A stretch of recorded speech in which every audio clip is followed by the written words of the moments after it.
Marcos capítulo de número 14, versículo 32 a seguir, diz assim: Então foram a um lugar chamado Getsemane, e ali chegados disse Jesus a seus discípulos: Assentai-vos aqui enquanto eu vou orar. E levando consigo a Pedro, Tiago e João, começou a sentir-se tomado de pavor e de angústia. E lhes disse assim: A minha alma está profundamente triste até a morte. Ficai aqui e vigiai. E adiantando-se um pouco, prostrou-se em terra e orava para que, se possível fosse, aquela hora lhe fosse poupada. E dizia assim: Abba, Pai, tudo te é possível. Passa de mim este cálice, contudo não seja o que eu quero, e sim o que tu queres. Voltando, achou-os dormindo e disse a Pedro: Simão, tu dormes? Não pudestes vigiar nenhuma hora? Vigiai e orai, para que não entreis em tentação. O espírito na verdade está pronto, mas a carne é fraca. E retirando-se de novo, orou repetindo as mesmas palavras. E voltando, achou-os outra vez dormindo, porque os seus olhos estavam pesados e não sabiam o que lhe responder. E veio pela terceira vez e disse-lhes: Ainda dormis e repousais? Basta, chegou a hora. O Filho do Homem está sendo entregue nas mãos dos pecadores. Levantai-vos, vamos, eis que o traidor se aproxima. Feche a sua Bíblia, coloque no banco, coloque na cadeira. Pegue na mão da pessoa mais bonita do seu lado. Atravesse a faixa de Gaza. Pegue na mão dele, isso, pegue na mão dela. Aperte com carinho até ele falar aleluia. Pentecostal que não faz barulho está com defeito de fabricação, não é?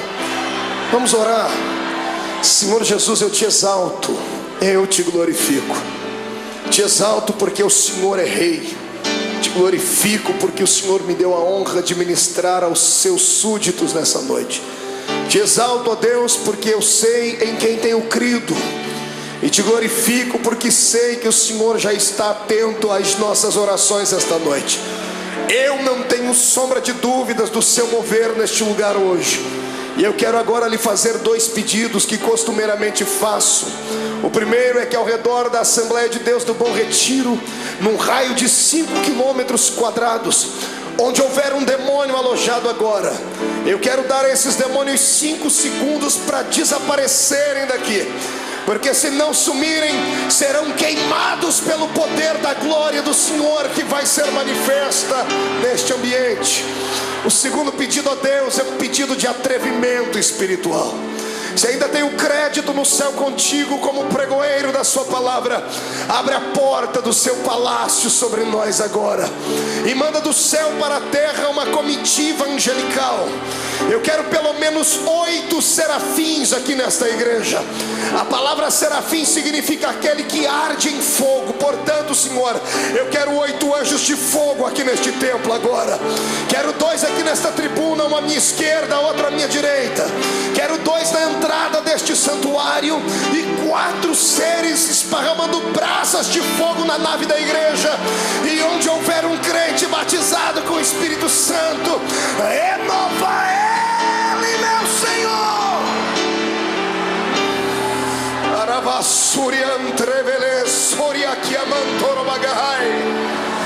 Deus, tu não precisa da ajuda do homem para nada. Tu és onipotente, Senhor. Então mostra a sua onipotência nesta noite. Abala os nossos corações com a sua unção.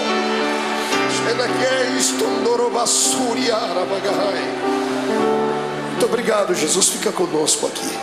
Amém e amém. Erga o dedo indicador para o céu comigo, o dedo de profeta. Aponte o dedo no nariz do seu irmão. Diga para ele: escute aqui. Se você não trouxe lenço, prepare a manga da camisa, a ponta da gravata, do vestido, o que for, porque hoje você vai se derreter na presença de Deus aqui. Quem crê nisso, dê um grito de glória a Deus. Aplausos a Jesus. E tome o seu assento, glorificando ao nome dele.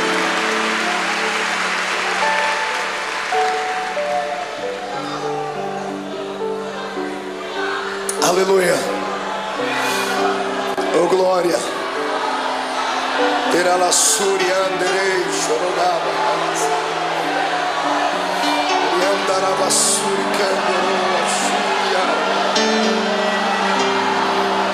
Glorifico, Jesus. Senhoras e senhores, amada noiva do Cordeiro, quando eu abro a minha Bíblia Sagrada no Evangelho de Marcos, no capítulo 14, aqui onde lemos, diante dos momentos que antecederam a crucificação de Jesus, eu tenho uma palavra atualizada para os nossos corações. Certa vez, ouvindo um grande sábio pregador, ele disse algo que na época, talvez pela minha juventude, talvez pela força do ímpeto da juventude, eu achei que ele estava sendo apenas um tanto eloquente no que falava, e descobri anos mais tarde que era uma realidade. Ele dizia que a mensagem da noite, ela depende do estado de espírito daquele que vai transmiti-la. Se o pregador estiver alegre, a mensagem vai ser esfuziante. Se ele estiver melancólico, a mensagem será melancólica, porque o Senhor usa o vaso na situação em que ele está. Você já me viu pregar aqui mensagens daquela que a tampa da chaleira voa lá para cima. Toda segunda-feira tem sido um mar de poder aqui, não é verdade? Quem tem participado, quem tem ficado cheio de Deus, sabe disso. Mas hoje eu quero levar você por outro caminho. Quero convidar você para se entregar a Jesus hoje e permitir que Ele venha moldar de novo o seu vaso. Eu sei que vaso só pode ser quebrado no processo da preparação. Depois que o vaso está pronto, ele não pode ser quebrado mais, porque se for quebrado, terá que ser colado, e mesmo servindo ainda para alguma coisa, vai ficar dentro dele algumas cicatrizes. Eu quero crer que todos nós estamos ainda num processo de formação, não chegamos ainda à estatura daquilo que Deus quer. Então hoje o Senhor vai despedaçar o nosso vaso, e nós vamos sair daqui um pouquinho mais apaixonados pelo Cristo ao qual nós servimos. Amém? Então dê um grito de glória a Deus para estremecer o inferno inteiro. Viver não é fácil. Viver é uma aventura. O dom da vida não foi confiado a todo o grande universo. O dom da vida, a existência mais plena dela, o Senhor confiou apenas nós que somos seres humanos. Pastor, mas os animais não vivem, as plantas não vivem, mas o estado deles é vegetativo. Não tem alma, não tem espírito. Eles têm apenas um breve espaço de tempo e existem apenas para algumas finalidades. Somente o ser humano vive para a eternidade. Por isso que nós somos dotados de sentimentos. O que é o sentimento? O sentimento é aquele labirinto da nossa alma, que às vezes nos faz saltar, nos faz sorrir, nos faz chorar. E quem é que nunca passou pelo vale da sombra da morte? E só há um remédio que pode trazer a cura para os nossos sentimentos: é a doce presença do Espírito Santo. Porque a doença da alma, a dor dos sentimentos, da frustração, da depressão e da angústia, ela está localizada onde o médico não consegue localizar, bem na divisão da alma com o espírito. E só a palavra de Deus e a presença do Espírito Santo vão até este lugar. E é isso que Jesus vai fazer conosco aqui hoje. Ele vai transformar esta igreja hoje não num quartel-general, mas num grande hospital. E Ele, junto com a sua equipe médica, que é composto pela Santa Trindade e os seus anjos, vão trazer o milagre para a nossa alma. Eu profetizo em nome de Jesus que o choro que durou uma noite toda terá que cessar, porque a alegria chegará e a sua alma será inundada com a presença do Senhor Jesus. Olhe para o irmão do Senhor e diga para ele: é só um momento de dor. Diga: vai passar. Quem acredita nisso, dê mais um grito de glória a Deus aí.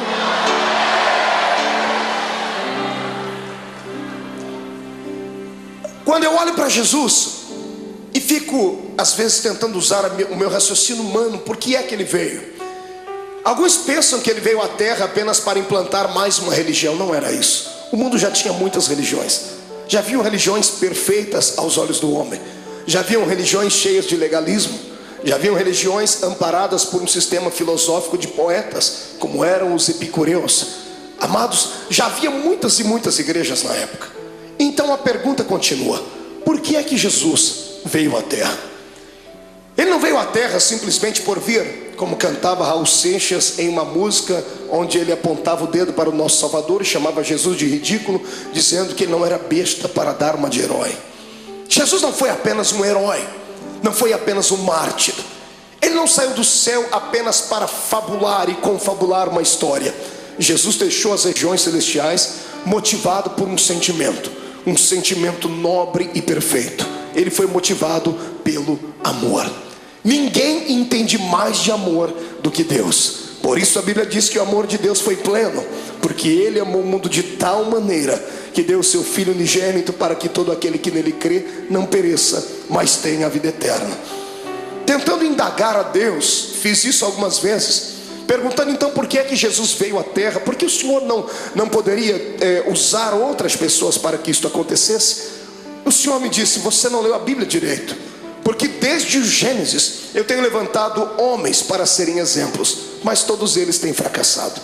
Os homens tentaram, sacerdotes tentaram, reis tentaram, profetas tentaram, mas não conseguiram vocacionar o coração do homem para servir a Deus. Era necessário um sacrifício de um animal anualmente, para que o perdão do pecado viesse sobre os seres humanos e eles não fossem condenados e não descessem à morte e estivessem aprisionados por Satanás. Desde o Gênesis até o começo do Novo Testamento, nós temos uma série de dimensões históricas onde Deus tentou confabular com o homem a sua história, ensinar a eles um pouquinho da sua graça, e os homens não pareciam entender.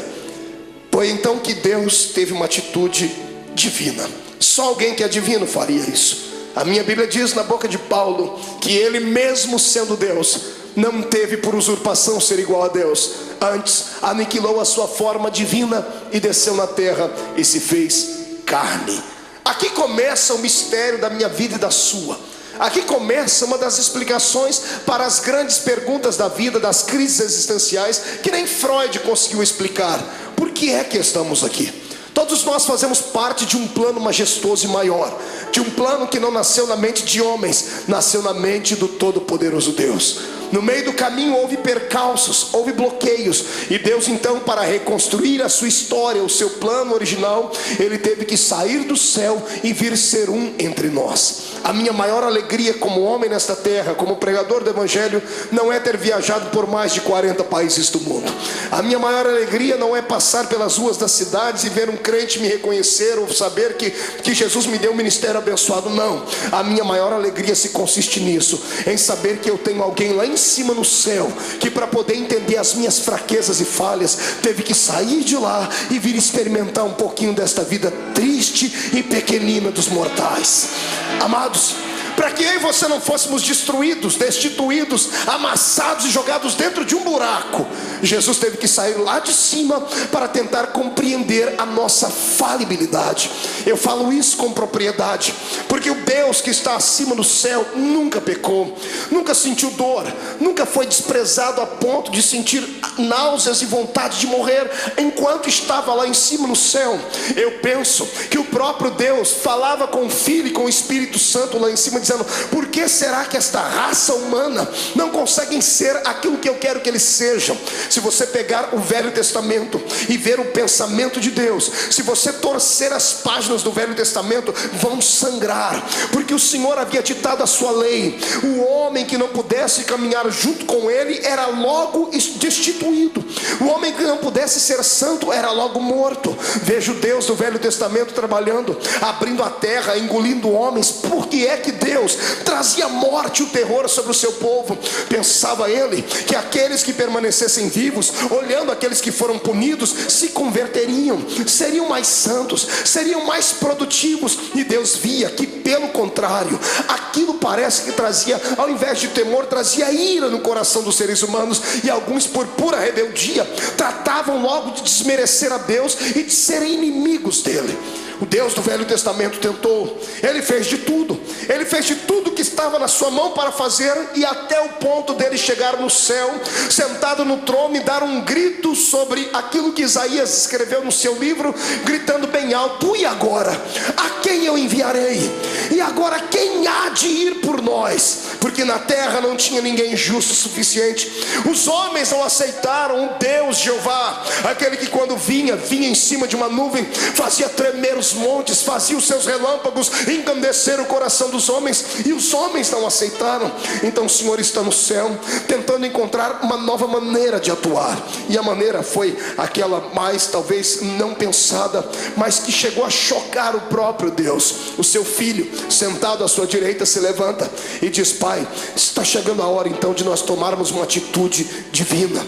Está na hora de fazermos algo transcendental. Está na hora de eu deixar o meu trono e virar homem de carne e ser um como eles são, para eu poder entender o que eles passam, para eu poder saber o que é que leva esses seres humanos a chorar, a sentir dores. Por que é que eles têm tanta facilidade em se curvar diante dos problemas? Por que é que eles ficam deprimidos? E é isso que Jesus faz. A transferência do céu para a terra não foi apenas um ato da legalidade divina, foi um ato imortal de Deus. Deus se fez carne para vir aqui entender a minha vida e a sua vida. O que eu acho mais lindo é que Ele entendeu. Ele passou pelos mesmos vales que nós passamos, Ele passou pelas mesmas sombras que nós passamos, e o mais importante, Ele venceu. Ele deu para nós um exemplo dizendo: é possível passar pelo vale e se levantar lá na frente. É possível andar de cabeça baixa, mas daqui a pouco erguer a sua cabeça, porque o ser humano é imagem e semelhança de Deus. Eu não prego nessa noite para um público comum de derrotados. Eu prego para homens e mulheres de carne e osso, mas que tem uma essência divina dentro deles.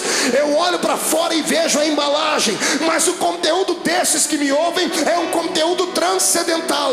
O Deus eterno que criou o universo pela força do seu poder e pelo poder da sua palavra o sustenta, habita dentro desse homem e desta mulher que está aí do seu lado. Quem acredita nisso, ergue a mão para cima e glorifique a Deus.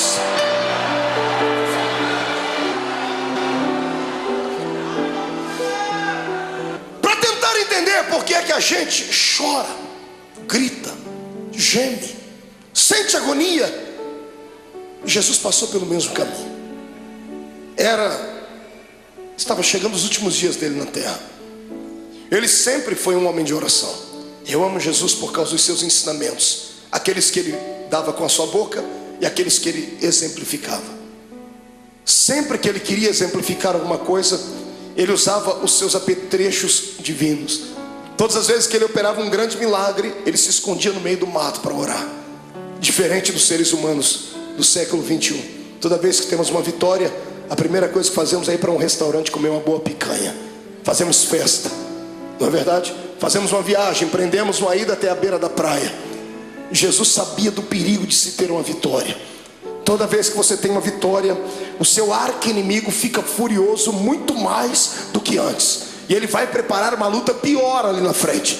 E se você não se preparar e não estiver com o seu espírito pronto, você pode sucumbir ali na frente. É por isso que todas as vezes que ele tinha uma vitória, ele se separava e ia para o monte orar. Nesse dia, foi um dia diferente. Jesus acordou melancólico, entristecido, porque ele não era apenas Deus, ele também era homem. Era homem sujeito às fraquezas. Quando ele se destituiu da essência da glória, ele se revestiu da nossa humanidade. E ele tinha um problema que eu e você não temos. Mesmo sendo homem, ele tinha o poder de ver o futuro, porque ele era homem, mas também era Deus. Ele tinha a sua natureza humana, mas também tinha a sua natureza divina. A sua natureza humana dava a ele condições de sentir sede, ao ponto de pedir para uma mulher: me dá água porque eu tenho sede. Mas a sua natureza divina logo se impunha, e ele mesmo dizia à mulher: mas se tu soubesses quem fala contigo, você pediria água para mim, e eu te daria uma água que você beberia e nunca mais tornaria a ter sede. Na sua natureza humana, ele se cansou um dia na polpa do barco, dormiu e relaxou, ao ponto de Satanás se levantar e quase afundar o barco. Ele estava cansado, por isso dormiu. Mas quando se revestia da natureza divina, ele olhava para o mais miserável pecador e gritava no ouvido e no coração dele, dizendo assim: vinde a mim, vós, os que estáis cansados e oprimidos, porque eu vos aliviarei. Nessa manhã, o lado humano dele estava tranquilo, porque não enxergava o futuro. Mas o lado divino pregava peças nele, porque ele enxergava além daquilo que os olhos humanos viam. Mesmo sendo homem, ele continuava sendo Deus, e ele tinha percepção de algumas coisas do futuro. E dessa manhã, quando ele acordou, ele sabia o que ia acontecer. Sabendo o que ia acontecer, ele não sorri, ele não conta uma história comum, porque ele era um homem como nós somos. Ele convida os seus discípulos nesse dia. Todas as vezes que ele ia para o monte orar, ele levava só 3. Era Pedro, Tiago e João. Nesse dia ele olhou para todo mundo e disse: gente, vamos orar comigo. Eu imagino os discípulos olhando uns para os outros, dizendo assim: o quê? Jesus está pedindo oração para a gente? Ele está pedindo para a gente acompanhar ele até o monte para orar. E ele foi. Quando ele chegou naquele monte, dobrou o joelho. Todos eles dobraram o joelho junto com ele e começaram a orar, ou começaram a rezar, eu não sei. Repetiram as palavras que ele havia ensinado. Ninguém conhecia Deus a fundo. A religião deles antes de Cristo, era uma religião canalizada em rituais humanos, em dogmas falíveis. Talvez eles não sabiam conversar com Deus na intimidade com a qual Jesus falava. Por isso Jesus nos ensinou a oração do Pai Nosso. Mas ele pediu para que eles orassem com ele, porque ele estava abatido naquele dia. E tendo orado, eu penso que, não sei se você passa por isso, mas eu passo. Quando eu estou muito angustiado, quando eu estou muito atribulado, eu preciso gritar. Eu preciso desestressar. Eu subo um monte que tem na minha terra e tem uma árvorezinha lá. Eu já falei dessa árvore para todo mundo, tem isso gravado em fitas. A árvore sofre comigo quando eu estou passando pelo vale, porque eu encho ela de tapa. Eu desestresso orando e dou uns tapas. Não que a árvore tenha nada a ver com o meu problema, mas é assim que eu me desestresso. Eu imagino Jesus nesse dia angustiado, atormentado, ele olhando para os seus discípulos, ele querendo orar, ele querendo falar tudo que estava dentro dele. Mas de repente ele olhava por cima dos ombros, ele via Tiago, Pedro, João, ele via André, ele via os outros, ele viu quão pequeninos eles eram. Eram apenas discípulos, não haviam atingido a estatura de mestre. O discípulo tem muita facilidade de se escandalizar, tem muita facilidade de ficar pequenino diante de situações difíceis. E eu imagino Jesus dizendo para si mesmo: se eu falar o que eu preciso, eles vão desanimar. Eu tenho que demonstrar fortaleza para eles. E Jesus não aguentando mais, ele precisava orar. Ele levanta a cabeça, levanta da oração, deixa todo mundo orando. Ele pega 3 entre os 11 que foram, porque Judas não foi com ele esse dia. Judas ficou, tinha só 11 com ele. Ele levanta e chama os 3 mais chegados dele. Ele bate o nome de Pedro, Tiago e João, disse: meninos, vamos orar comigo. E para eles ele conta o que está acontecendo. A minha alma está angustiada. Você consegue ouvir isso da boca do seu Deus? Ou você acha que isso é um privilégio só seu? De sentir dores, de chegar em dias dentro da sua casa que dá vontade de morrer, dá vontade de entrar dentro do quarto e fazer uma besteira? Ou você acha que porque você é crente, você está bem guardado e você tem anticorpos espirituais suficientes para te proteger de toda a avalanche do mundo? Não, você é um ser humano. A diferença entre o ímpio e o justo não é vista somente nessa terra, será vista na outra. Mas a minha Bíblia diz que da mesma sorte que sofre o ímpio, sofre o justo.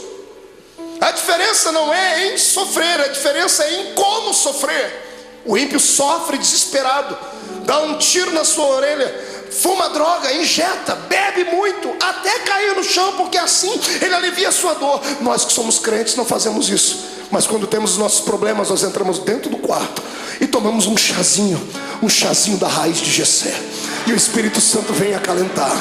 É só assim que a gente passa pelo vale. Eu estou te mostrando o seu Deus em agonia.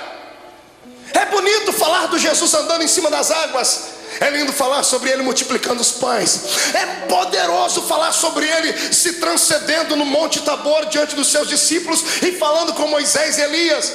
É lindo ver o nosso Senhor abrir os olhos dos cegos e dizer ao morto de 4 dias: sai para fora. Mas eu quero ver se há beleza em ver o seu Deus dizendo assim: eu estou sentindo pavor, eu estou angustiado, eu preciso de amigos íntimos. Jesus está aqui dando um exemplo para nós. Quando passarmos pelo vale, precisamos ter alguém do nosso lado, precisamos de amigos. O que vale na nossa fé cristã é isso, que nós temos pessoas que nunca vimos antes, mas depois de 5 minutos de conversar já chamamos ela de irmão. Eu sei que tem muitos aqui que são colegas, mas existem alguns amigos, poucos, mas são. Quando você passar pelo vale da sua alma, não passe sozinho, não faça besteira. Peça para Jesus preparar alguém para que você possa desabafar, contar os seus problemas. Peça para Ele colocar uma pessoa certa, não um traíra, não uma pessoa que vai abusar depois do seu problema e lhe chantagear. Peça para Ele preparar alguém que tenha o mesmo espírito que você tenha e que te ame não pelo que você é, não pelo que você tem, mas por aquilo que Deus te fez. Judas pega os seus melhores amigos e sobe com eles um pouquinho, diz assim: eu estou angustiado. E eles estão orando, e Jesus começa a orar, e ele começa a tremer, porque os olhos dele visualizavam aquilo que os olhos naturais não viam. De repente ele levanta e deixa os três e diz assim: gente, ora por mim, porque eu vou entrar aqui no meio desse mato agora, e eu vou rasgar minha alma. Eu imagino Pedro, Tiago e João olhando um para a cara do outro, dizendo assim: esse não é o nosso Cristo. Cadê o homem de Fortaleza que pega o chicote, espanca os homens que estão na beira do templo? Ele está melancólico, ele está entristecido, ele está fragilizado. Pedro, Tiago e João enxergam isso nele. E eu imagino eles olhando a figura de Jesus entrando dentro do horto, dentro do jardim, dentro do Getsemane. Interessante, era profético. A palavra Getsemane significa prensa do óleo. E ele, oliveira verdadeira, estava indo lá para ser prensado, para que o óleo do seu espírito viesse sobre a terra. Ele foi moído para que nós pudéssemos ser reconstruídos. Ele chorou naquele dia para que nós pudéssemos sorrir hoje aqui. Ele sentiu dores naquele dia para que as nossas dores fossem aliviadas. E é por isso que eu te convido agora a dar um belo glória a Deus, porque Ele merece tudo isso.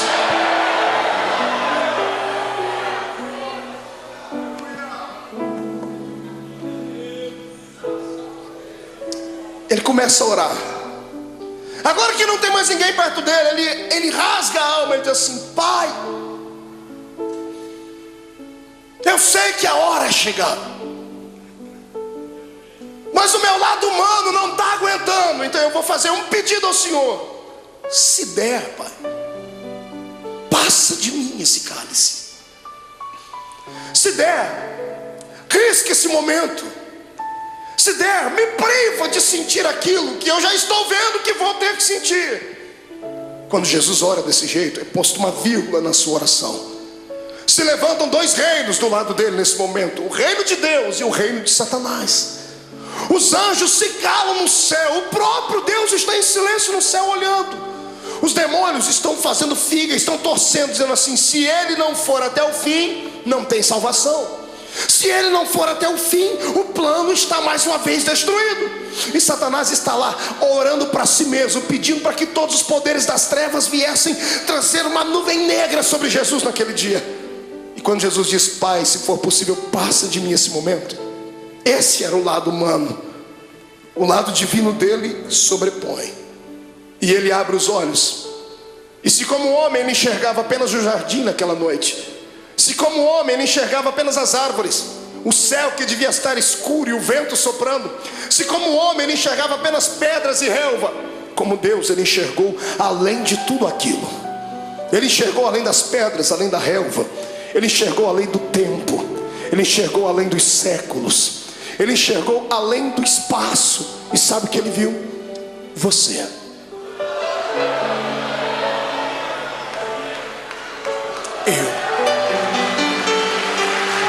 Ele enxergou você.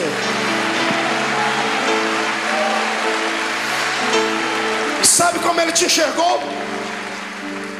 Não como um super-homem ou uma mulher maravilha, bem trajado dentro da religião, cheio de poderes, de status, não. Ele enxergou você sofrendo no seu quarto. Ele enxergou você chorando pelas ruas de São Paulo, desempregado. Ele enxergou você no momento em que as pessoas mais te atormentaram, que os seus inimigos lhe perseguiram. Ele enxergou a sua alma rasgada e você gritando e sentindo dores. E ele sabia que você não ia conseguir passar pelo jardim do Getsemane.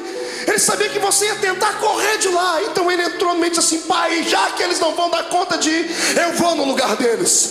Ele se levanta e diz: todavia seja feita a sua vontade.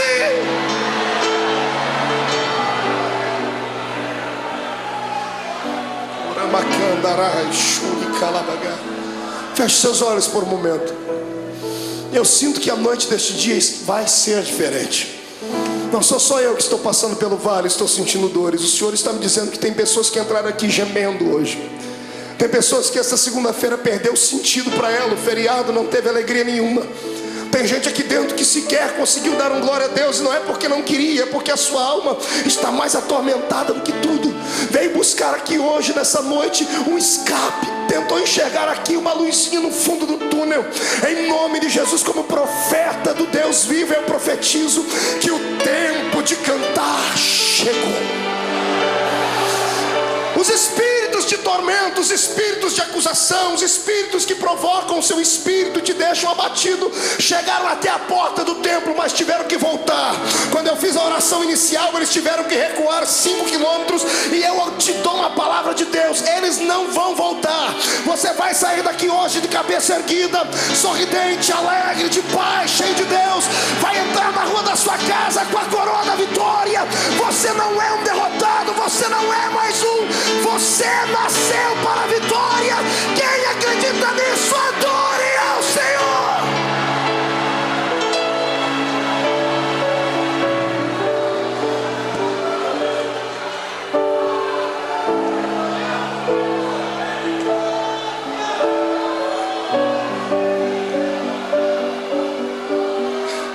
Então eu vou lhe convidar hoje aqui, irmão. Rasga a alma, filho.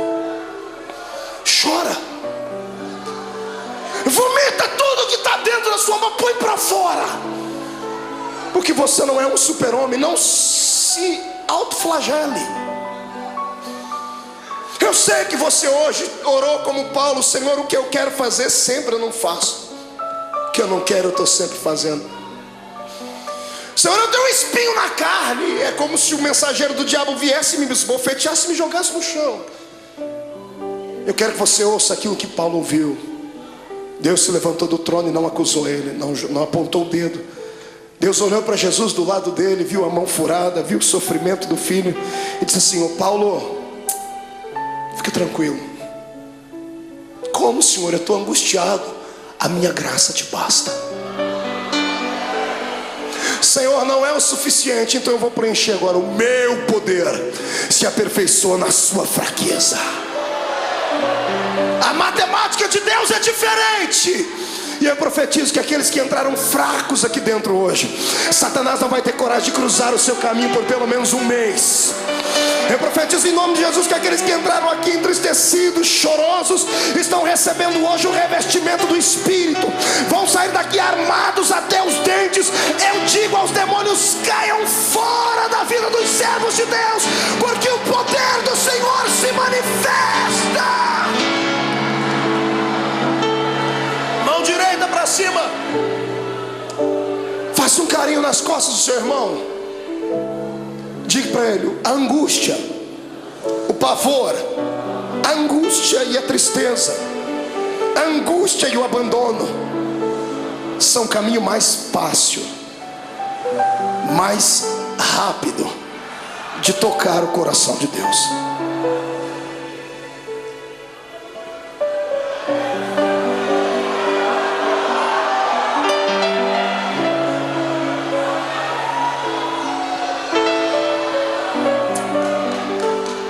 Era a adversidade. Meu sogro me ensinou uma frase que ele deve ter ouvido em algum lugar, eu já citei ela algumas vezes: que não há bem que sempre dure, e também não há mal que nunca acabe. Tudo na vida tem um ponto de equilíbrio. A vida da gente é igual às 4 estações do ano. Alguns estão sorrindo do seu lado porque estão vivendo o verão da vida deles. O sol da justiça está alto, está brilhando sobre ele, está corando a sua pele, por isso que o irmão está sorridente. Outros estão vivendo a primavera da sua existência, estão florindo, estão frutificando, estão crescendo. Em contrapartida, outros entraram no outono, começaram a perder as folhas, começaram a perder o colorido. E difícil saber que alguns entraram pelo caminho do inverno, estão sucumbindo, estão tendo que buscar água nas profundezas dos lençóis mais profundos da terra, estão tendo que se curvar diante de tudo. Mas a bênção é que tudo é um ciclo. Depois do inverno vai vir o verão de novo. Calma, é só um tempo. Na minha vida e na sua, tudo o que acontece, ou acontece porque Deus mandou, ou porque Ele permitiu. Satanás não tem esse poder que nós pensamos que ele tem, de vir e manipular a nossa existência. Eu sou entregue a Cristo e você também. O mais fraco aqui entre nós é capaz de catar Satanás pelo chifre e esfregar o focinho dele no chão, porque ele não tem mais solução. Para mim e para você, por pior que seja o ato cometido, se puderes hoje inclinar não os joelhos em terra, mas sim o coração diante de Deus, o sangue de Jesus Cristo cobrirá todos os seus erros e você ficará mais salvo do que a alva-neve.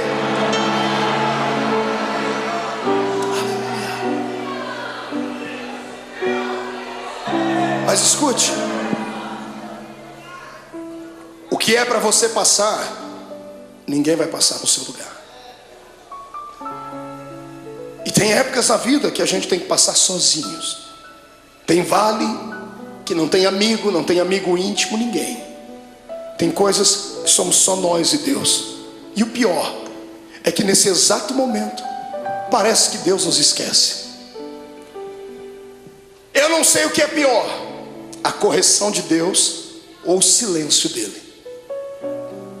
O silêncio, quando você grita e lá do céu vem uma resposta assim: psss. Jesus estava sentindo assim aqui. A alma dele estava contrita. Ele chegou no ápice da vida de um ser humano. Ele levanta daquele horto tremendo, suando sangue. Eu fui estudar isso à luz da ciência. A ciência diz que é raro, mas é possível. Por que é que uma pessoa chega a transpirar sangue? A ciência diz que quando a pessoa está passando por uma agonia muito grande, o seu metabolismo fica todo alterado.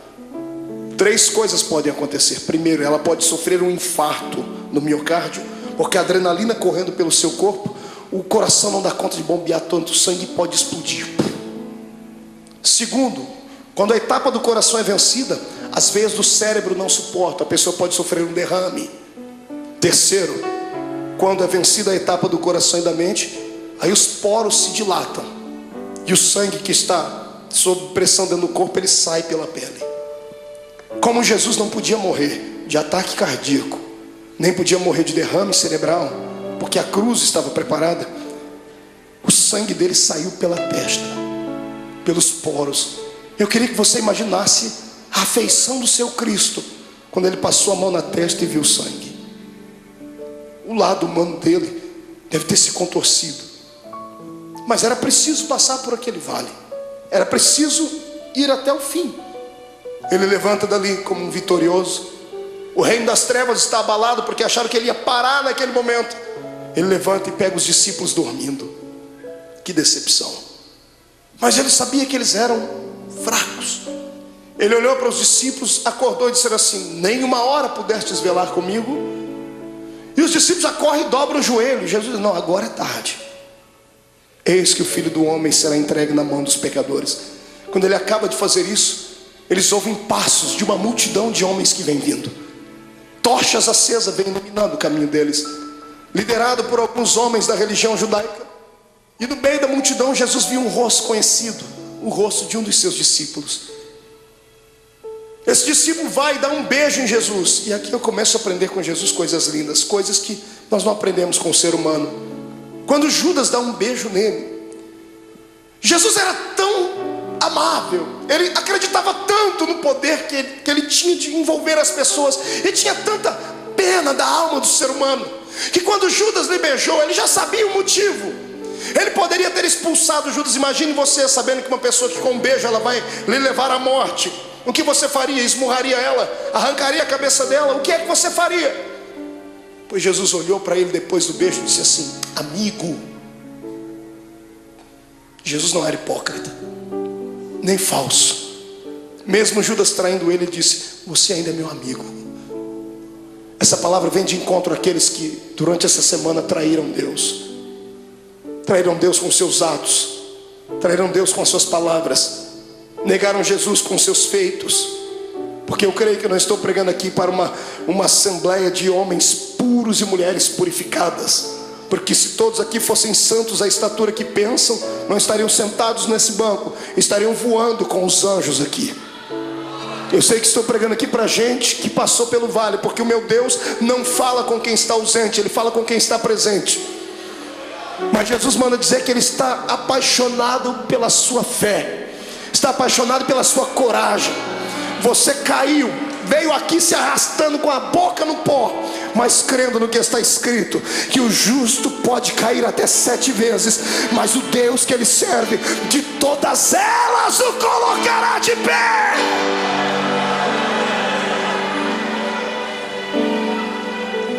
Você continua sendo amigo de Deus. O amor de Deus não dá para se entender. O amor de Deus tem que ser aceito. Não fomos nós que o escolhemos, foi Ele quem nos escolheu. E quantas vezes você já fez essa pergunta: por que o Senhor me escolheu, Deus? Por que você acha que Deus te escolheu, irmão? Pela sua força? Pela sua oratória? Pelo seu talento de cantar? Você acha que Deus olhou para você e disse: não, esse aqui eu vou poder usar, então eu vou investir nele, e o outro que não prestava ele não investiu? Não foi nada disso. Deus olhou para você e alguma coisa em você atraiu Ele. Não foi você que foi buscar Deus em uma igreja, foi Ele que trabalhou no seu coração em casa, usou o testemunho de alguém. Deus queria você, mas a palavra final foi sua: eu vou. Quando você disse vou, o Senhor disse: pronto, eu escolhi, agora Ele veio. Você foi escolhido por Deus. Escute, deixa eu lhe dizer uma palavra, que isso aqui vai quebrar esse demônio que te atormenta, vai acabar com a sua depressão. Escute: nenhum ser humano pode surpreender Deus. Não há nada que você faça, não há nada que você pense, não há nada que você aconteça que você vai deixar fazer Deus ficar assim: nossa, o meu filho me espantou. Porque Deus conhece tudo. Você nunca vai surpreender Deus. É por isso que eu me apoio nessa palavra, para nunca sair dela. Porque o diabo, ele só sabe falar do passado. Ele só sabe acusar você do que você fez, do que você cometeu antes de entrar dentro dessa igreja hoje. Ele só sabe apontar o dedo para você e metralhar você, dizendo assim: você foi isso, fez isso e aquilo. É por isso que eu prefiro ficar com Deus, porque Deus não fala do passado. Todas as vezes que Deus olha para você, sabe o que Ele fala? Do seu futuro. E lá no céu, imagina Ele acotovelando Jesus, dizendo: está vendo aquela filha lá? Olhe lá na frente e veja o que eu vou fazer com ela.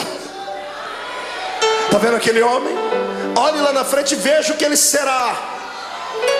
Porque Deus não é como caranguejo que anda olhando para trás. O Senhor está na nossa frente. O Senhor está além das suas fraquezas. O poder do Senhor está além da sua humanidade. O poder de Deus está além dos seus complexos. É por isso que eu te convido nessa noite: saia de dentro da prisão que está a sua alma. Deixa o Senhor hoje sacudir as portas desta prisão e arrancá-las para fora. Deixa Deus mostrar para você que mesmo amarrado em um tronco, com os pés amarrados, todo ensanguentado, você ainda tem um cântico nos seus lábios, tem uma arma atômica nos seus lábios. Enquanto você cantar, as muralhas vão cair. Eu convido você hoje a saltar para dentro do território dos vitoriosos. Yes, adora o seu Deus.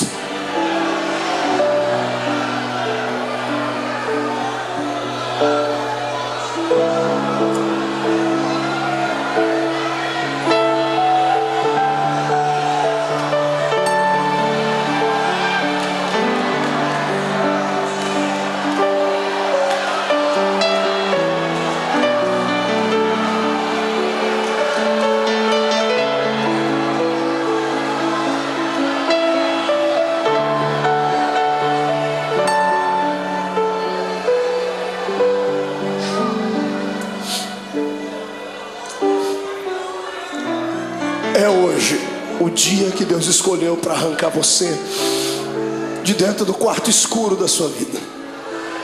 Os espectros do passado que te sondam, os demônios que encontraram uma brecha, vão ter que serem rápidos para saírem, porque se não saírem serão destruídos.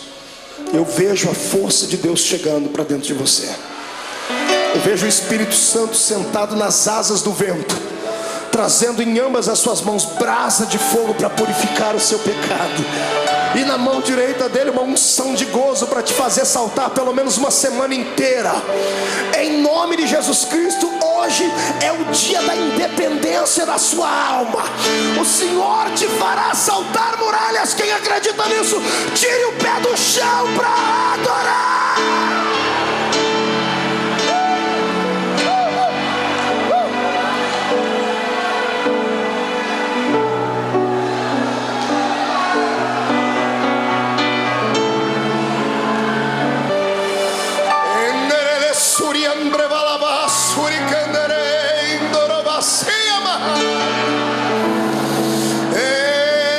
Adore a Deus, cante um hino de vitória e vem agora para perto do altar. Curve o seu coração, porque Deus de pé está. A Assembleia de Deus do Bom Retiro nessa noite será impactada aqui, porque é um Deus lá em cima que olhou para mim e olhou para ti. Venha do céu agora a sua unção e encha os meus irmãos. Receba em nome de Jesus Cristo agora.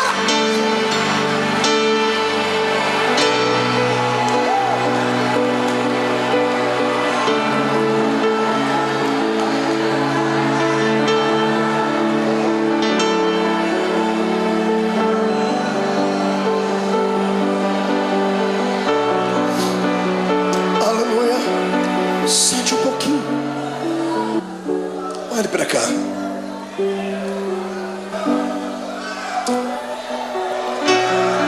Tem um santo católico.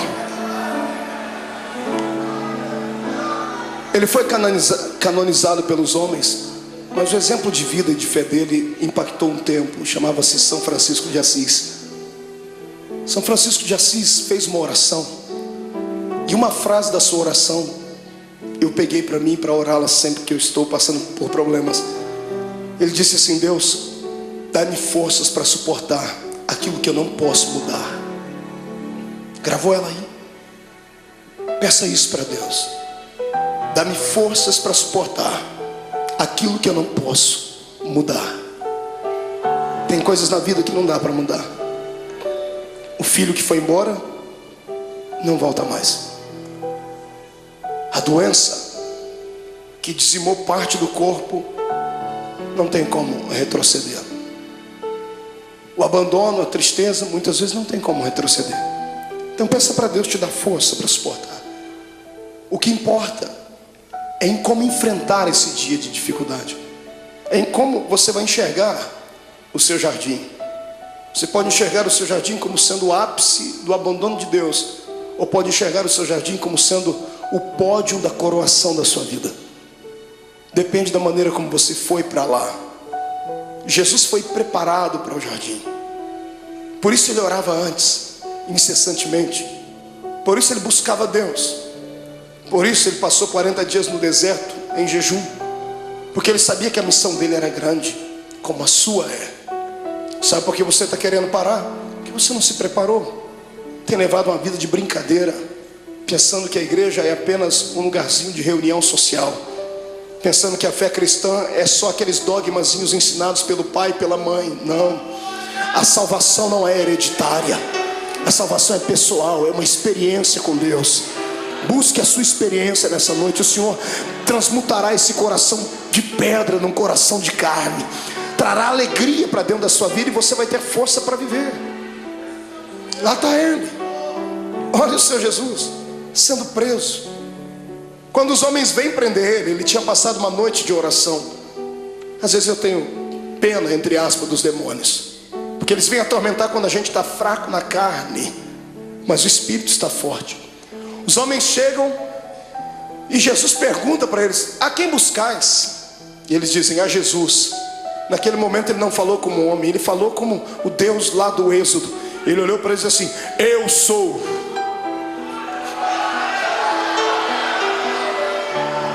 Por um pouco aqueles homens não morreram fulminados, porque quando ele liberou a sua palavra, rema, eu sou, eles caíram no chão. qualquer preso sairia correndo, qualquer pessoa condenada sairia correndo, qualquer covarde sairia correndo. E eu não duvido que os discípulos iam pegar na mão dele: Jesus, aproveita o momento e foge. E ao invés de ele ir para a direção contrária, ele vai e ajuda as pessoas a ficar de pé. Você consegue imaginar Jesus pegando Imagina ele falando: I'm sorry, desculpe. Em vez de falar como homem, eu falei como Deus. Foi só um momento, eu estou aqui, pode me prender.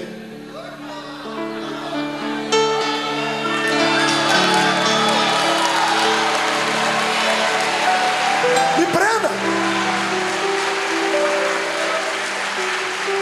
Eu imagino que os próprios soldados que foram prender Jesus se assustaram. O quê? Me prenda, eu estou preparado. O que eu estou fazendo agora vai trazer uma mudança no planeta Terra. O momento de sofrimento agora trará algo na eternidade jamais visto, nunca visto. Se o grão de trigo não morrer, ele vai viver para sempre na solidão. Mas quando ele morre, ele gera outros. Eles podem não amar-me suficiente, podem não ter orado comigo à noite, podem ter me negado, podem ter me vendido, mas eu os amo. Aleluia. O amor de Deus é o amor ágape. Você já conhece isso, é a cartilha dos crentes. Amor eros, amor filos e o amor ágape. Amor eros é de homem para uma mulher, o amor filos é de mãe para filho, filho para pai. O amor ágape é o amor de Deus, é o amor puro, é o amor que se ama sem esperar nada em troca. É o amor que Paulo falou lá na sua epístola aos Coríntios 13. É o amor que tudo suporta. É por isso que Jesus está te segurando.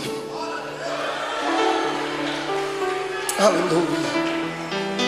Eu dizia a um amigo hoje que eu descobri depois de muito tempo por que é que o ser humano não deve pecar. O ser humano não deve pecar simplesmente porque existem leis na Bíblia dizendo que ele não deve pecar. Deus não odeia você porque você peca. Deus não quer te destruir quando você erra, não é isso. É que Deus é Pai. E Deus sabe que todas as vezes que você peca e erra, você se arrebenta. Todas as vezes que você faz alguma coisa errada, é você quem se machuca. E qual pai quer ver o filho machucado? Qual pai quer ver o filho ferido? Está entendendo? É por isso que o Senhor não quer que você erre, que você burle a lei. Porque tudo que Ele estabeleceu são princípios, e tudo que foge dos princípios te machuca. Olha para você agora sofrendo por causa desse adultério. Olha você sofrendo aí dentro, as mágoas, tristes, desejando uma pessoa que não é sua e não pode ficar com ela, não tem jeito. Olha vocês sofrendo porque pegou aquilo que não era seu. Olha aí você sofrendo porque passou por cima de tudo aquilo que Deus tinha para você. Olha você angustiado. É isso que te tira da igreja. Não é a perseguição do pastor, não é a palavra pesada do outro, não é. São aquilo que nós infringimos na lei de Deus. E Jesus me disse ao meu ouvido enquanto eu estava de joelho ali: tem muita gente que quer se afastar da igreja, filho. E fala para eles que não importa o que eles fez, importa o que eu fiz por eles. Sai da frente, Satanás, eu estou com raiva de você. Eu tenho certeza que nesta noite os planos de Satanás mais uma vez caíram por terra, porque o Senhor te ama e ponto final. Quem é amado por Deus adore a Ele.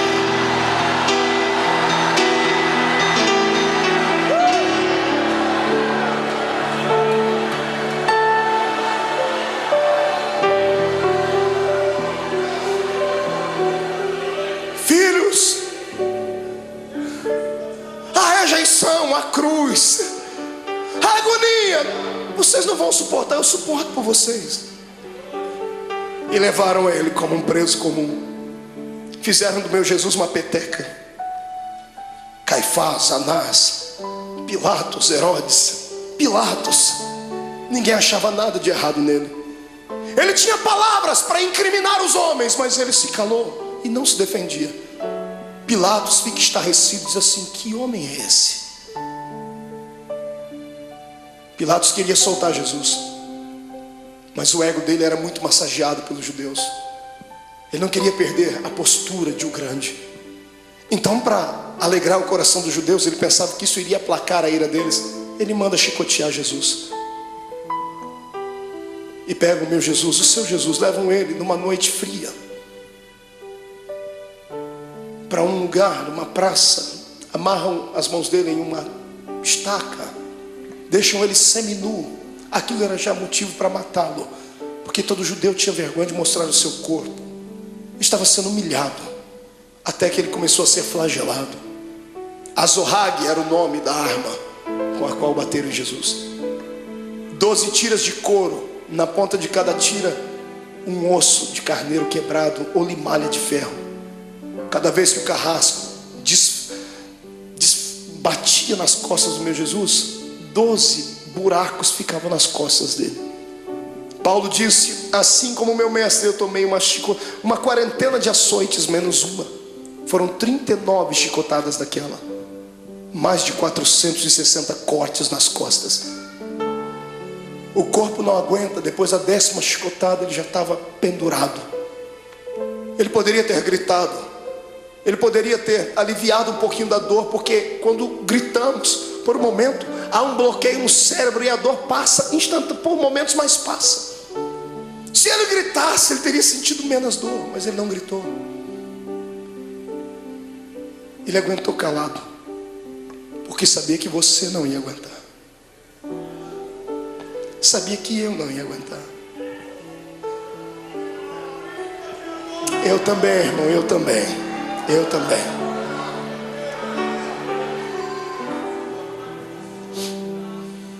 Quando tiram Jesus da estaca, ele está semi-morto, caído no chão.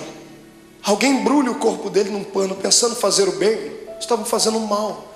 Jogam ele dentro de uma cova, dentro de uma cela fria, úmida, fétida.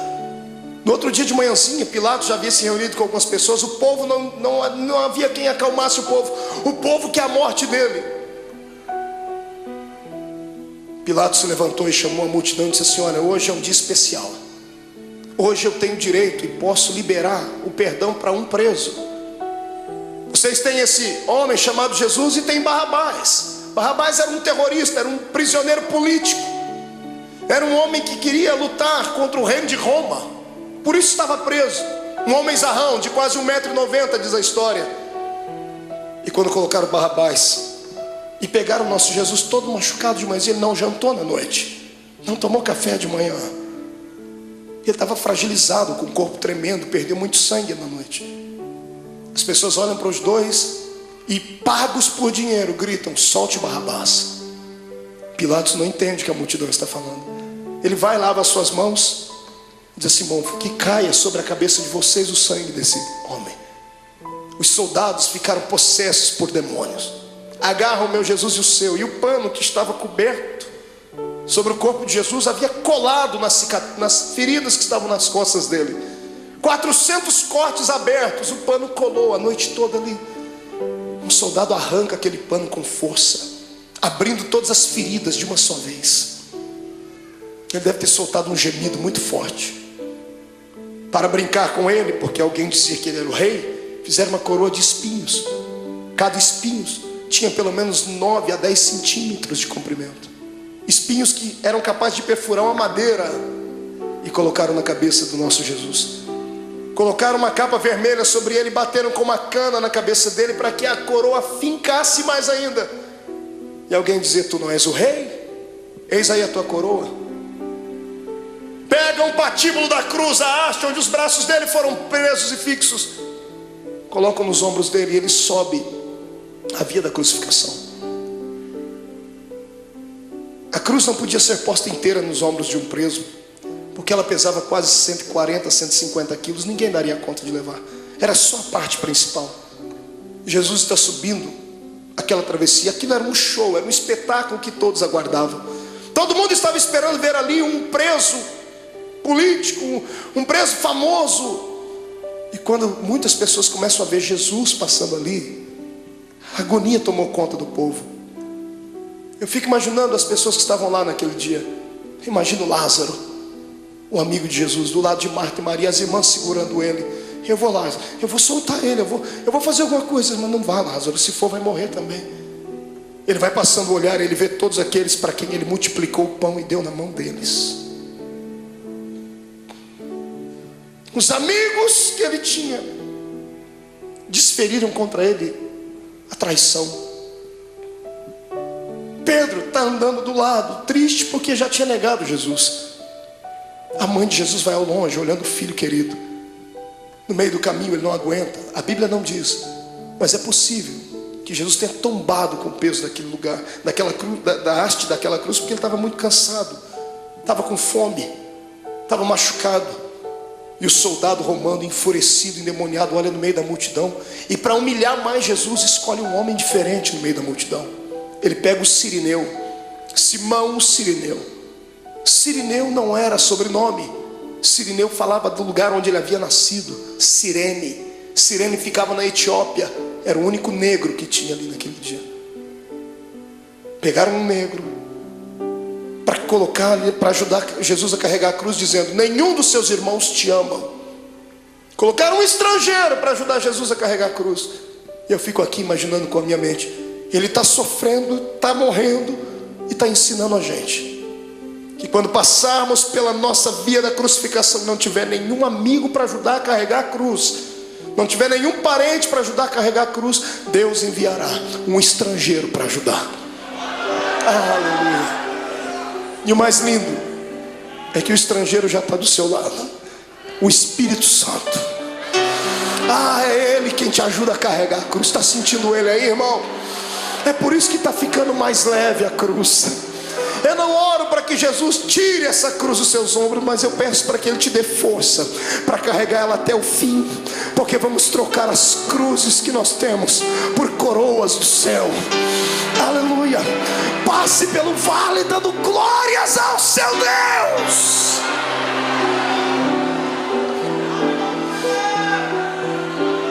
Sobe comigo. Vem no Gólgota comigo. Ele está subindo, a multidão está indo atrás, os soldados estão gritando. Quando chegam lá em cima no Gólgota, tiram a haste que estava sobre os ombros de Jesus e pegam a haste maior e pregam lá, então sim uma cruz. Pegam Jesus e vão crucificá-lo. A história diz que a cruz era feita 5 dias antes da crucificação, era feita sob medida. Por quê? Por causa do tamanho e o peso do preso. Era feita sob medida porque antes de pregarem o preso já havia um lugar próprio para cravar o prego. Já faziam um buraco na cruz para que facilitasse a entrada do prego. Então quando vão pregar o nosso Jesus, problema, a cruz não era dele, era sua, era minha, era do infeliz, do Barrabás.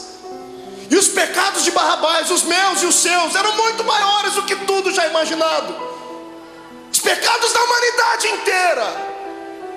Quando pregam a primeira mão, facilitou a entrada do prego. Quando vão pregar a segunda, não dá, porque o braço dele era menor. Então eles esticam Jesus. O salmista disse que esticaram o nosso mestre ao ponto de quase desconjuntar os ossos. Os ossos não podiam ser quebrados, mas desconjuntados. Quando esticam Jesus, ele sente dores inimagináveis. Pregam a mão dele, o suplício maior vem na sequência, porque a mão ainda tem muita carne. Como é que se prega o pé? Não pregaram 2 pés de uma vez porque não tinha prego que suportasse. Pregaram primeiro o primeiro pé, pregos de 17 centímetros, golpe desferido em cima do osso ou entre as juntas dos pés. Quando o primeiro prego entra e crava o pé do meu Jesus naquela cruz, ele deve ter se contorcido, um desejo de gritar, mas era tudo que Satanás queria ouvir, fraqueza. E ele engolia seco, porque por dentro ele dizia para si mesmo: já vai acabar, não vai demorar muito, eles não vão suportar isso, então eu suporto por eles. Pegam o segundo pé e outro prego, pregam o segundo pé em cima do primeiro. Então temos 2 pregos segurando os pés dele na cruz. Quando os soldados levantam a cruz, o buraco no Gólgota está feito.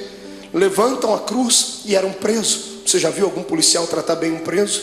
Abrir a porta do camburão e dizer assim: entra por favor, querido. Ninguém disse: olha, vamos colocar a cruz com cuidado. Quando eles levantam a cruz e soltam dentro daquele buraco, soltam com todo o peso do corpo dele. Quando a cruz bate dentro do buraco do Gólgota, o corpo de Jesus pende para frente. Ele fica preso pelos pregos das mãos e dos pés, e o corpo pende para frente. Os seus ossos comprimem o seu pulmão e ele não consegue respirar. Ele sabia mais do que ninguém que carne sufocada, Deus não aceitava o sacrifício dela. Então ele arruma força onde não tem. Ele segura nos pregos, ele firma os pés e traz o corpo para trás, num esforço quase que sobre-humano, sentindo dores que você jamais sonhou. E quando ele encosta na cruz, ele respira um pouquinho só aliviado. E então ele começa a ficar tonto. Estava fraco do dia anterior. As moscas começam a visitar o corpo de Jesus. Se você já fez serviço militar, você sabe o que eu estou falando.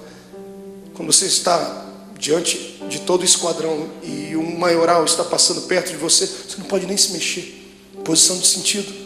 Os mosquitos voam em volta do nariz, dá vontade de colocar a mão, mas não pode. Jesus estava ali, ensanguentado, suado, sentindo dores. As moscas estão voando sobre ele e ele não tem força nem para expulsá-las. Do lado dele é posto um bandido e do outro também. Quando ele olha para os dois bandidos, eu penso que ele intercede pela alma deles. O da direita o da esquerda fica endemoniado. O diabo entra dentro do corpo dele e ele olha para Jesus e diz assim: oh, você não é o Deus, você não é o Cristo, você não é o Todo-Poderoso? Sai da cruz e tira a gente daqui, rapaz.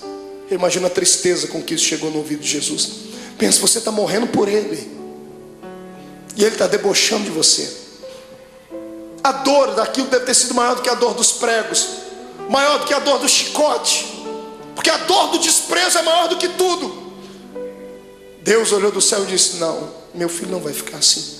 Espírito Santo entra no coração daquele bandido da direita. Vamos fazer um equilíbrio. O da direita fica cheio do Espírito Santo. Pregado na cruz, grita para o outro: pare de atormentar ele. Esse homem não fez nada, a gente está aqui porque merece, ele não. O da direita estica o pescoço, porque Pilatos deu um presente para Jesus. Mandou colocar uma insígnia em cima da cruz: Rei dos Judeus. O preso estica o pescoço, e quando ele lê em cima da cruz Rei dos Judeus, ele abaixa a cabeça e sussurra: o rei, rei, o rei. Imagino Jesus levantando a cabeça, sentindo dor, dizendo: está falando comigo, rapaz? Estou. O rei, lembra de mim quando entrar no seu reino. Aleluia. Eu imagino Jesus dizendo, eu penso, conjecturo: o que, filho? Lembra de mim quando entrar no seu reino. Eu acredito que você é rei. Lembra de mim. Eu imagino Jesus dando um sorriso no meio do sangue, no meio da dor, e dizendo para si mesmo: valeu. Pelo menos um acreditou. Jesus olha para ele antes dele desfalecer e diz: moço, ainda hoje você vai cortar as faixas, vamos inaugurar o paraíso juntos. Eu e você, ainda hoje estarás comigo no paraíso.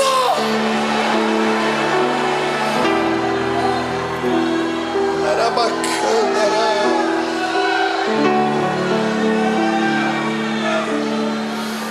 Incline a sua cabeça. Derramado em meu coração, não sei como agradecer-te o que tu tens feito a mim. Eu só posso dar-te agora a minha canção. Quem pode cantar comigo?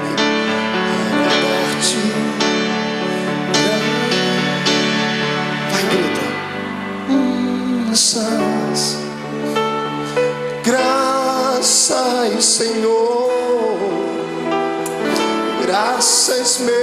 Deus, Senhor Jesus.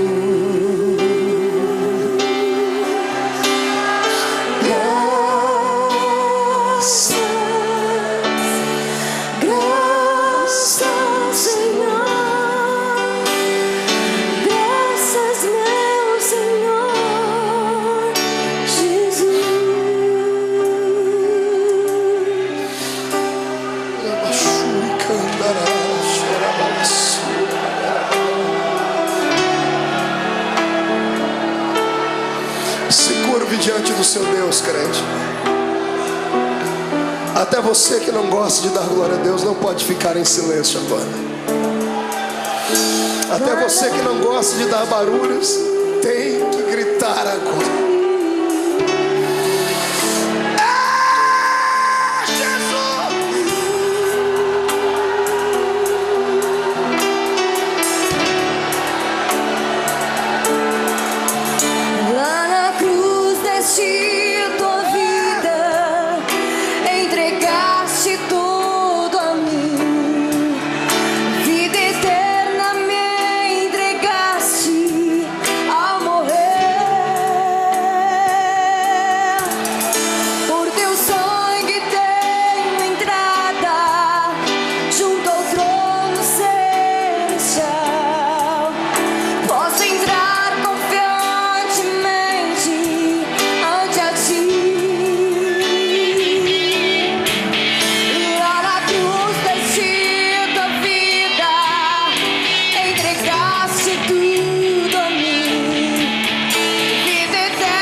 Todo crente batizado com o Espírito Santo seja renovado. Todo crente que está envolvido pelo poder do sangue de Jesus Cristo seja renovado. Quem nunca orou em línguas, que seja batizado agora. Que este lugar comece a flamejar.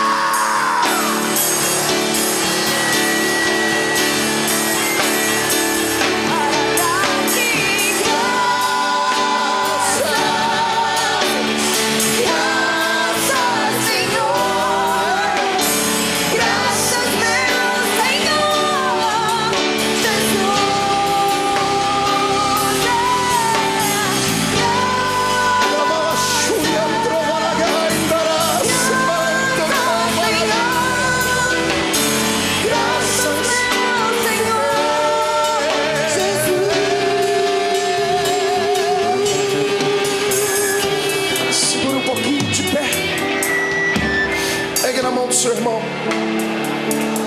oh Deus,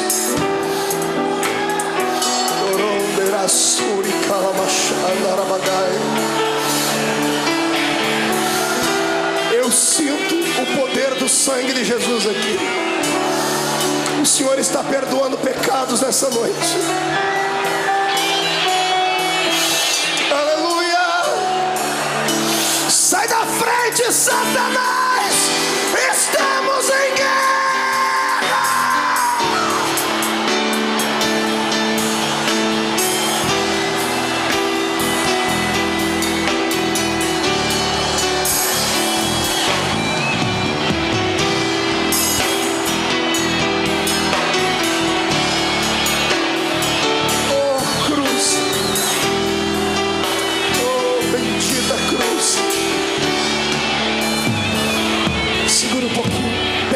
seu irmão. Olhe para cá.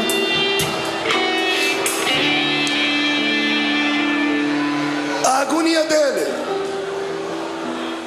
continuava. Chegou uma hora que ele olhou para o céu. Como homem, ele enxergava só as nuvens, o sol. Mas de repente, como Deus, ele olha para o céu e ele não vê nuvens. Ele olha para o céu e não vê pássaros. Ele vê o trono, Rubens. Quando ele vê o trono, ele vê o pai dele. Só que o pai dele está de costa. O pai virou as costas para ele. E no momento de dor, de muita agonia, ele disse: "Ô pai, por que tu me abandonou?" Quantas vezes você já falou isso, crente? Deus entende quando você diz isso, porque Jesus passou por isso. Não é que Deus estivesse feliz com o sofrimento do filho. Se Deus continuasse olhando, ele ia arrancar Jesus daquela cruz, Joel. E se ele arrancasse Jesus da cruz antes dele morrer, Deus ficaria derrotado. Deus poderia ter destruído a terra, mas ele preferiu virar as costas para não ver. E o lado humano de Jesus sentindo dores, mas o lado divino dentro dele dizendo assim: já está acabando, aguenta mais um pouquinho, segura. A morte está lá com as garras da mente de Jesus, tentando arrancar o espírito dele, e ela não consegue, porque ele não tinha pecado. A morte estava inofensiva. Ela era acostumada a carregar para dentro do inferno pecadores. Mas como arrancar da terra um homem que nunca pecou? Eu imagino a morte dizendo: desse eu não dou conta. Eu imagino Jesus levantando o rosto para cima e dizendo assim: eu vou te ajudar, a morte. Onde está o teu aguilhão, a morte? Onde está o teu poder que não consegue levar um homem fragilizado uma noite inteira? Eu te ajudo. Quem diz que a morte matou Jesus não sabe da verdade. A morte não matou Jesus, foi Jesus que se entregou para ela. Você é muito fraca, morte, então eu vou te ajudar. Eu me rendo, eu entrego meu espírito, consumado está.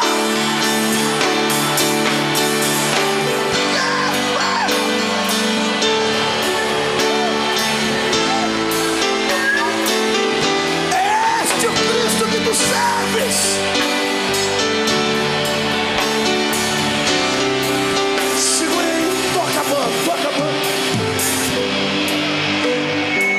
Escute.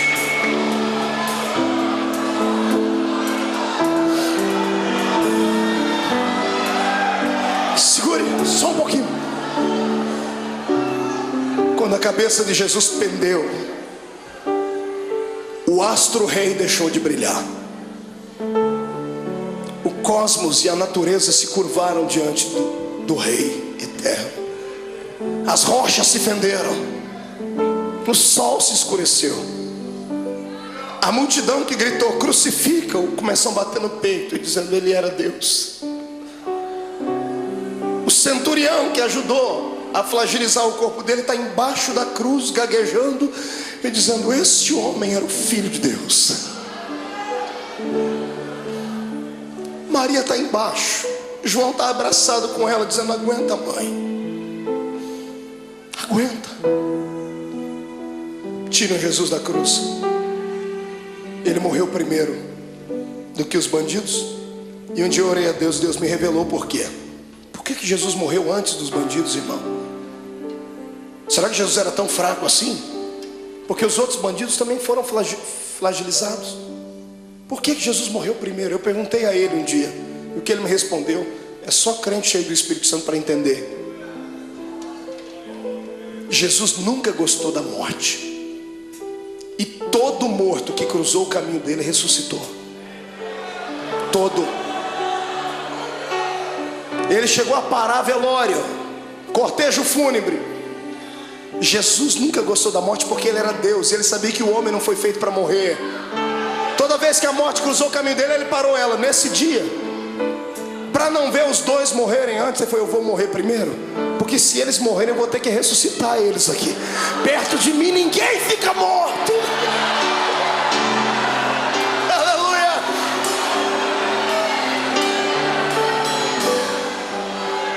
Ele morreu a carcaça. Quem morreu foi Jesus, o homem. Mas o Cristo que estava dentro dele não podia morrer, porque Deus é eterno. O Espírito do Cristo que estava dentro dele saiu pela boca. Quando o homem expira, seu espírito sai. Interessante é que ao invés de Jesus sair dali e ir até o céu, a Bíblia diz que ele foi às regiões mais baixas. E ele foi num lugar muito interessante que poucos crentes conhecem, pouca gente prega. A Bíblia diz que ele foi buscar um cativeiro. Já leu sobre isso na Bíblia? Quando Jesus morreu, ele passou 3 dias morto ali, o corpo, porque o espírito dele foi fazer uma pregação interessante. Ele foi a um lugar onde estavam todos os santos que haviam morrido antes dele, porque ninguém ia para o paraíso, iam todo mundo para o seio de Abraão. E Jesus foi lá e se revelou: eu sou.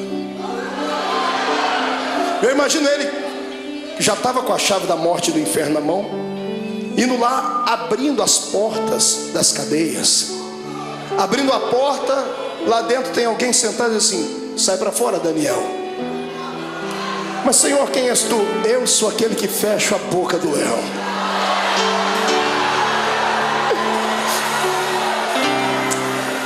Sai para fora, Jeremias.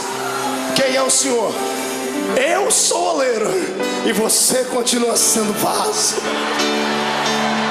Vai na porta. Sai para fora, Ezequiel. Quem és tu, Senhor? Esqueceu de mim? Eu sou aquele que mediu as águas para que você entrasse nelas. Águas de vida, águas que purificam, sou eu. Jesus vai na cela de um homem chamado Manoá. Quando ele abre a porta: sai para fora, Manoá. Senhor, quem és tu, Manoá? Você perguntou o meu nome quando eu fui anunciar o seu filho. Eu sou o maravilhoso, Manoá. Sou eu. Sai para fora, Davi. Quem és tu, Senhor? Eu sou o bom pastor que dá a vida pelas suas ovelhas. Sai para fora. Sai para fora, Ananias, Misael e Azarias. Senhor, quem és tu? Eu sou o 4º homem da fornalha de fogo. Sai para fora.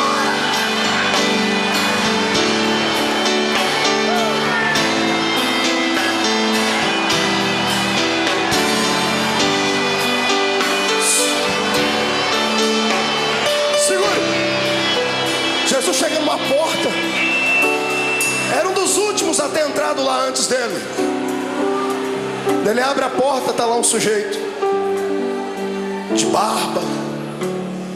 Ele diz: João, sai para fora, João. Mas Senhor, quem és tu? João não me conhece? Imagino João olhando e dizendo: oh Senhor, desculpa. É que a última vez que eu lhe vi, o Senhor era um cordeiro, e agora eu vejo que tu és o leão. O leão da tribo de Judá.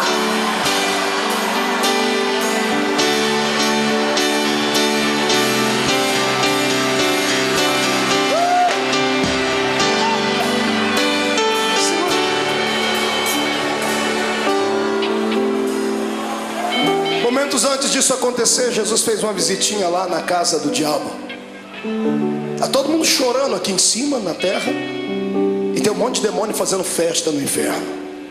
A morte e o diabo dançando catira e forró. Os demônios cantando, é festa. Jesus morreu. Quando Jesus morreu, eles esperavam que ia cair uma pedra em cima da cabeça deles. Quando Jesus expirou, eles: ai, mas não aconteceu nada, então vencemos. Passaram a noite toda fazendo festa lá no antro do inferno. Foi num belo dia, os demônios todos deitados, cansados, dormindo. Eu imagino. a escuridão do inferno começa a receber luz. Ele vem, e não vem andando, vem flutuando dentro daquele lugar.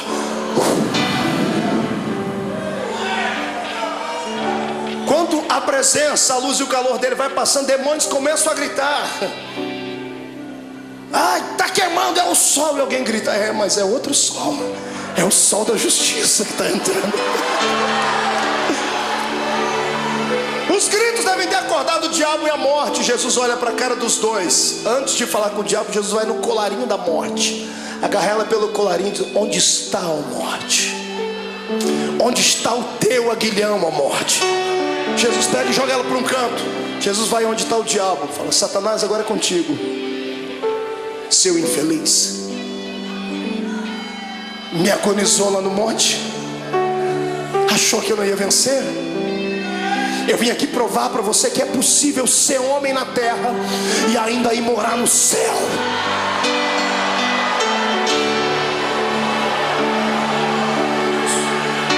Eu imagino o diabo com as duas mãos aqui, ó. Imagina Jesus: o que você está fazendo, ô cão? Não, é que aquela historinha lá de Gênesis 3:15, né? A semente da mulher vai esmagar a minha cabeça. Imagina Jesus dizendo: não, fica tranquilo, eu poderia fazer isso agora, mas não vou fazer. Não, o senhor é bonzinho, obrigado. Sou bonzinho? Me dê a chave da morte do inferno aqui. E Jesus vai saindo, eu imagino. E o diabo: mas e a cabeça e o pé, como é que fica? Calma, eu vou dar uma trégua por alguns momentos, porque mesmo eu podendo esmagar a sua cabeça, eu não vou fazer isso agora, porque eu seria egoísta. Eu vou repartir isso com muita gente ainda. Eu imagino Jesus apontando o dedo dele: fica assim por enquanto, mas em breve, o Deus de paz esmagará Satanás embaixo dos nossos pés.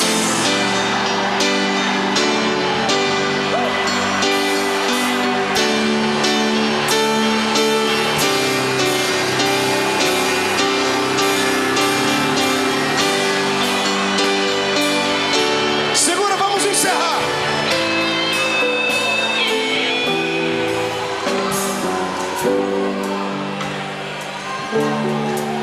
Três dias depois, umas mulheres chorosas chegam na tumba de Jesus, levam perfume para embalsamar o corpo dele. Está todo mundo chorando pelos cantos. Quando elas chegam na tumba de José de Arimateia, que emprestou para Jesus, a pedra gigantesca estava removida. Desesperadas, elas pensam que alguém roubou o corpo de Jesus. Quando elas entram lá dentro, no meio de duas pedras tem dois homens de branco. Os homens estão sorrindo, um sorriso angelical. Um dia nós vamos vê-los. E as mulheres perguntam: onde puseram o nosso mestre?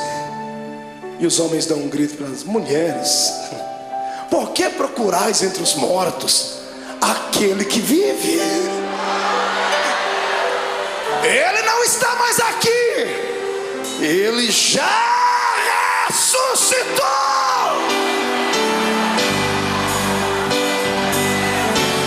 Vou te dar um conselho: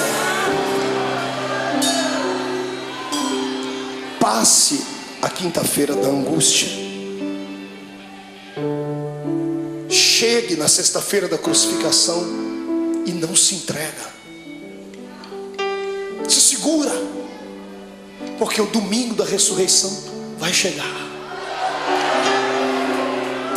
E Deus manda dizer que essa noite foi transformada no domingo da sua ressurreição. Eu quero saber onde estão aqueles que estão passando por uma sexta-feira de dor, estão passando pelo vale, estão sofrendo, sentindo angústias, estão com vontade de deixar tudo, não aguentam mais as perseguições, não aguentam mais passar pelo vale da sombra e da morte, e querem que o domingo da ressurreição chegue logo. Vem, irmão, vem aqui à frente, vem correndo que eu vou orar por você. Vem, você não está sozinho. Eu estou passando por esse vale também. Eu estou passando por esse vale. Vem, isso chora mesmo. Derrama as últimas lágrimas. Viver é assim. Hoje a gente perde, mas amanhã a gente ganha. Hoje a gente está embaixo, mas amanhã vamos estar por cima. Hoje foi despedido, mas o Senhor vai abrir uma porta de emprego amanhã. O coração está apertado porque está sozinha, está sozinho. Foi traído, foi abandonado. Calma, o Senhor tem bênção para lhe dar. Ele já preparou, mas ou Ele vai trazer de volta o que foi. E se aquele não prestar mais, Ele vai preparar outro. Ninguém perde com Deus. Ele só pede para você ter paciência. Segura um pouquinho. Grite, mas não murmure. Se jogue no chão, mas não perca a fé. Porque em nome de Jesus Cristo, o domingo da ressurreição está chegando. Diga comigo, em nome de Jesus. Toda angústia, toda dor, todo sofrimento, tudo aquilo que me atrapalha de servir a Deus, toda frustração, todo sentimento de abandono, eu ordeno, venha para a palma da minha mão. Agora, fecha a sua mão. Diga comigo, a minha sexta-feira da crucificação já foi. Hoje é o domingo da minha ressurreição. Levante a mão para cima e vou contar até 3. Você vai jogar no chão e vai pisar em cima. 1. A vitória é sua. 1,5. Hoje o Senhor te transporta para o reino dos vitoriosos. 2. A sua casa será impactada pela ressurreição de Deus. 2,5. Satanás é um derrotado, com um D maiúsculo. 2,75. É o dia da sua liberdade. 3. Jogue no chão, piso em cima.